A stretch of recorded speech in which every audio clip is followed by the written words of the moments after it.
બનાસકાંઠા જિલ્લા પુરવઠાની ટીમ દ્વારા રેડ કરી જાહેર વિતરણ વ્યવસ્થા માટેનો અનાજનો જથ્થો સીઝ કરાયો. દાંતા તાલુકાના રતનપુર અને દાંતામાંથી રૂપિયા 3,98,372નો જથ્થો સીઝ કર્યો. જિલ્લા કલેક્ટર વરુણકુમાર બરનવાલની સૂચના મુજબ તથા જિલ્લા પુરવઠા અધિકારીના માર્ગદર્શન હેઠળ મુખ્ય પુરવઠા નિરીક્ષક પાલનપુર, તમામ પુરવઠા નિરીક્ષકોની ટીમ અને મામલતદાર દાંતાની ટીમ દ્વારા ખાનગી બાતમીના આધારે તારીખ 18/12ના રોજ બનાસકાંઠા જિલ્લાના દાંતા તાલુકાના રતનપુર ગામે ઉમતિયાવાસ વિસ્તારમાં આવેલ મહમદ હનીફ ગુલાબ નમી મેમણના રહેણાંકના મકાનમાં આકસ્મિક તપાસણી કરતા મકાનના આગળના ભાગે ઘઉં તથા ચોખાનો જથ્થો પ્રાથમિક રીતે જાહેર વિતરણ વ્યવસ્થાનો ગરીબોને ફાળવાયેલો જથ્થો માલુમ પડ્યો છે.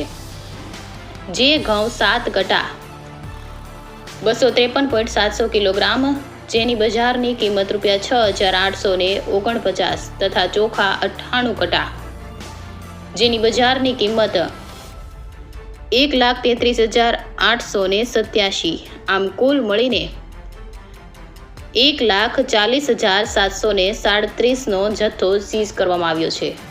તથા મેમણ મોહમ્મદ વારીસ ગનીભાઈના રહેણાંક વિસ્તારમાં આકસ્મિક તપાસણી કરતા ઘઉં તથા ચોખાનો જથ્થો પ્રાથમિક રીતે જાહેર વિતરણ વ્યવસ્થાનો ગરીબોને ફાળવેલ જથ્થો માલુમ પડ્યો.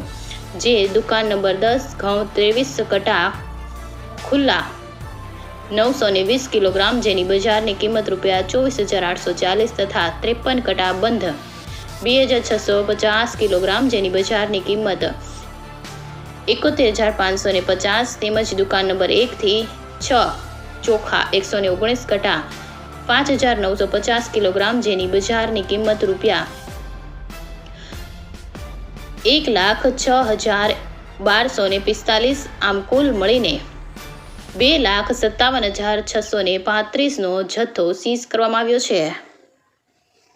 India 24 ન્યૂઝ રિપોર્ટ દીપક પુરબિયા, બનાસકાંઠા.